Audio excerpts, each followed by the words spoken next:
వసంతవల్లరికి స్వాగతం.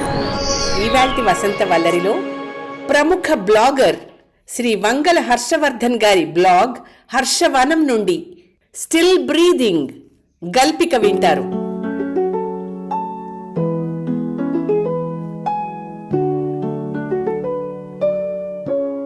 ప్రస్తుతం దేశాన్నంతా శాసిస్తున్న మంత్రం శ్వాసే కనుక దాని మాటే చెప్పుకుందాం.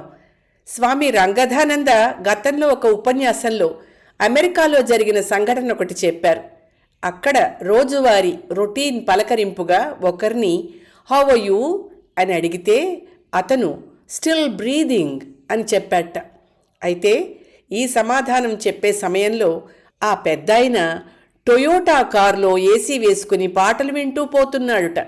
ఇది విన్న స్వామీజీ, అదే మన దేశంలో అయితే 45 డిగ్రీల ఎండలో కాలికి చెప్పులు కూడా లేకుండా రిక్షా తొక్కుతున్న బడుగు జీవిని ఎలా ఉన్నావు అని అడిగినా, ఏదో బండి గెంటుతున్నాం బాబయ్య, తమ దయ వలన బాగానే నడిచిపోతోంది అన్నమాటే అంటాడు గాని టొయోటా కారు వాళ్ళలాగా డీలా పడిపోడు అని చెప్పారు. వీరిద్దరి మధ్య ఎంత తేడానో గమనించండి. నిజమైన కష్టంలో ఉన్నవాడు ఆ స్పృహే లేకుండా బతికేస్తుంటే, ఏ కష్టము లేనివాళ్లే స్టిల్ బ్రీదింగ్ అంటుంటారు అని చెప్తూ స్వామీజీ, మీ కష్టాలను ఎక్కువ చేసి ఊహించుకోకండి, నిజమైన కష్టాలు మీకు తెలియవు, అవి వస్తే మీరు భరించలేరు అని చెప్పారు. నిజమైన కష్టం అంటే కరోనా వచ్చిన వాళ్ళని హోమ్ క్వారంటైన్ అవ్వమనడం, హోమే లేని లక్షల మందిని హోమ్ క్వారంటైన్ అవ్వమనడం, ల్యాండ్లెస్ పువర్కి ల్యాండ్ సీలింగ్ యాక్ట్ నోటీస్ ఇవ్వడం లాంటిది. మన మహానగరాలలో కొన్ని వందల అపార్ట్మెంట్ సెల్లార్స్లో మన బాత్రూమ్స్ కంటే చిన్న ఇళ్లల్లో బతుకుతూ పై అంతస్తులని తమ భుజాలపై మోసేవాళ్లంతా భూమిని మోసే ఆదిశేషుని కంటే గొప్పవాళ్ళు. మనల్ని మోసేవాళ్ల కష్టం ముందు మనం పడే కష్టం ఏ పాటిది? అందుకని వాళ్ళ కష్టాలని కాచుకుందాం, వాళ్ళు లేనిదే మనం లేము అనేది తెలుసుకుందాం. వెనకటికి నరకంలో ఉన్నవాడితో గో టు హెల్ అంటే I'm already in hell sir, where can I go అన్నట్ట. ప్రస్తుత కాలంలో స్టిల్ బ్రీదింగ్ అనేది గొప్ప అదృష్టమే. Involuntary act of breathing is becoming difficult despite our government volunteering for oxygen. మనం ఏనాడు ధ్యాస పెట్టనవసరం లేని అనియంత్రణ శ్వాసక్రియ నేడు మనందరి జీవితాలని నియంత్రిస్తోంది. ఇదంతా చూస్తుంటే కౌంట్ యువర్ బ్లెస్సింగ్స్ అన్నది ఎంత రీఅష్యూరింగ్గానో అనిపించక మానదు. చీరకు మ్యాచింగ్ జాకెట్ దొరకడం లేదని మనోవ్యధతో మంచం ఎక్కేవాళ్ళు, చొక్కాకి ఒక్క గుండీ ఊడిపోతే గుండె ఊడిపోయినంత దుఃఖపడేవాళ్ళు, మనం రోజు తాగే కాఫీ బ్రాండ్ దొరక్కపోతే హో షిట్ అనుకునేవాళ్ళు, వీళ్ళంతా ఈ దిగులు కాని దిగుళ్లను దించేసుకుని ప్రశాంతంగా ఉండడం అలవర్చుకోవాలి. ఇవన్నీ అల్పమైన విషయాలు అని అనుకోవాలి పదే పదే. I was very much worried for not having another pair of shoes until I saw a man without feet అన్న అరబ్బీ సామెతను మననం చేసుకుంటే మనం ఎంత అదృష్టవంతులమో తెలుస్తుంది.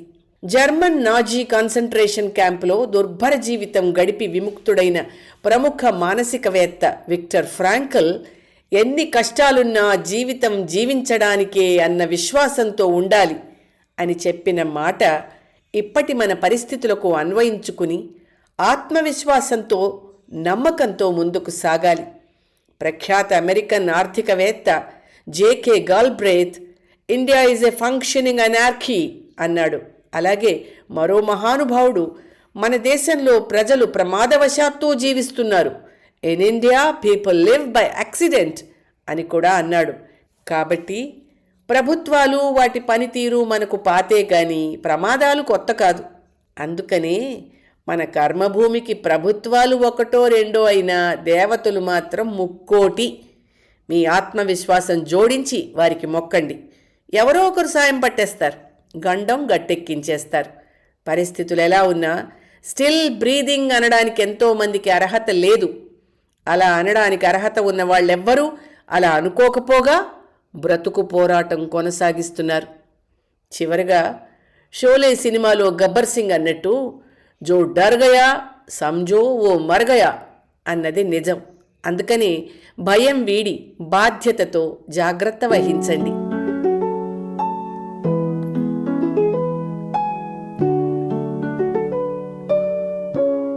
వసంతవల్లరిలో ప్రముఖ బ్లాగర్ శ్రీ వంగల హర్షవర్ధన్ గారి బ్లాగ్ హర్షవనం నుండి ఓ గల్పిక స్టిల్ బ్రీదింగ్ విన్నారు.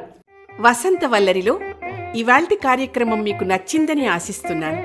అందుకే లైక్ చేసి మీ మిత్రులకు బంధువులకు లింక్ను షేర్ చేసి మీ అమూల్యమైన అభిప్రాయాన్ని నాకు కామెంట్ బాక్స్లో తెలియచేయమని, వసంతవల్లరికి సబ్స్క్రైబ్ చేయమని విన్నవించుకుంటూ మీ వసంతలక్ష్మి అయ్యగారికి సెలవు మరి. Thank you. వసంతవల్లరి మిత్రులు, శ్రేయోభిలాషులు, వీక్షకులు, శ్రోతలు అందరికీ ఒక విజ్ఞప్తి. గతంలో లాగానే ఎప్పటికప్పుడు నా కథలను విని స్పందన తెలియచేయమని కోరుతూ, నేను చదివిన కథ మీకు బాగా నచ్చినట్టయితే తప్పకుండా హైప్ ఆప్షన్ నొక్కి నన్ను ప్రోత్సహిస్తారు కదూ.